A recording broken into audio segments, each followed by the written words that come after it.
नारायण पूछे तुलसी से दिलवा के बात हो। नारायण पूछे तुलसी से दिलवा के बात हो। नारायण पूछे तुलसी से के तोहर माता तुलसी के तोहरे पिता के तोहरी माता तुलसी के तोहरे पिता कौने नगरिया में कौने नगरिया में भइले बिया हो। नारायण पूछे तुलसी से दिलवा के बात हो। नारायण पूछे तुलसी से दिलवा के बात हो। नारायण पूछे तुलसी से धरती हमारी माता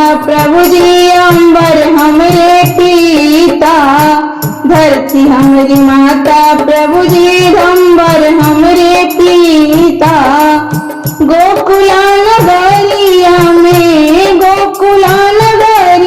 में भइले बिया हो। नारायण पूछे तुलसी से दिलवा के बात हो। नारायण पूछे तुलसी से दिलवा के बात हो। नारायण पूछे तुलसी से कहाँ तोहरे नैहर तुलसी कहाँ तोहरे सासुर कहाँ तोहरे नैहर तुलसी कहाँ तोहरे सासुर के कयास भइले तुलसी के कयास भइले तुलसी तोहरो बिया हो। नारायण पूछे तुलसी से दिलवा के बात हो। नारायण पूछे तुलसी से दिलवा के बात हो। नारायण पूछे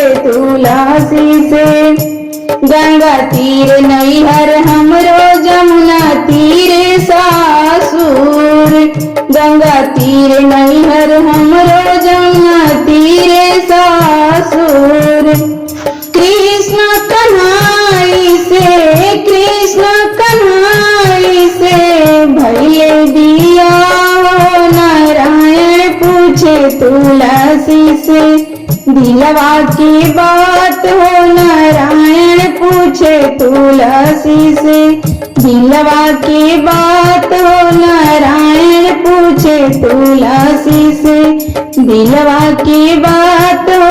नारायण पूछे तुलसी से दिलवा के बात हो। नारायण पूछे तुलसी